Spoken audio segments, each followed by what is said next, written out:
नमस्कार, मी Kiran Palkar. Crime diary news channel मध्ये आपले स्वागत आहे. पाहूयात आजच्या ताज्या बातम्या. राधानगरी पोलिसांनी विनायक साताप्पा कांबळे वय वर्ष 36 राहणार नरतवडे तालुका राधानगरी या मोटारसायकल चोरट्याला ताब्यात घेत त्याच्याकडून चोरीच्या 13 मोटारसायकली असा तब्बल 2,50,000 रुपयांचा मुद्देमाल हस्तगत केला आहे. कोल्हापूर जिल्हा पोलीस प्रमुखांनी मोटारसायकल चोरीच्या गुन्ह्यांमध्ये वाढ झाल्याने कसून तपासणी करत आरोपींना जेरबंद करण्याचे आदेश सर्व पोलीस ठाण्याच्या प्रभारी अधिकाऱ्यांना दिले आहेत.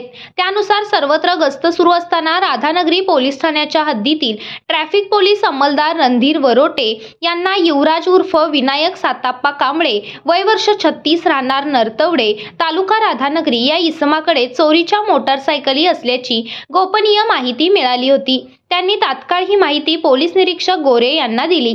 त्यानंतर गोरे यांनी विशेष तपास पथकाची नेमणूक करत कांबळे याला ताब्यात घेतले. त्याच्याकडून कसून चौकशी करत असताना विनायक कांबळे याने कोल्हापूर शहरातील विविध ठिकाणाहून तब्बल 13 मोटारसायकली चोरल्याचे उघडकीस आले.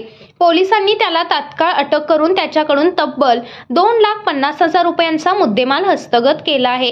दरम्यान पोलिसांनी जुना राजवाडा पोलीस ठाण्यात 4 आणि शाहूपुरी पोलीस ठाण्यात 4 अशा एकूण 8 गुन्ह्यांची नोंद असून उर्वरित 5 मोटारसायकलींच्या मालकांचा शोध सुरू आहे असल्याचे सांगितले.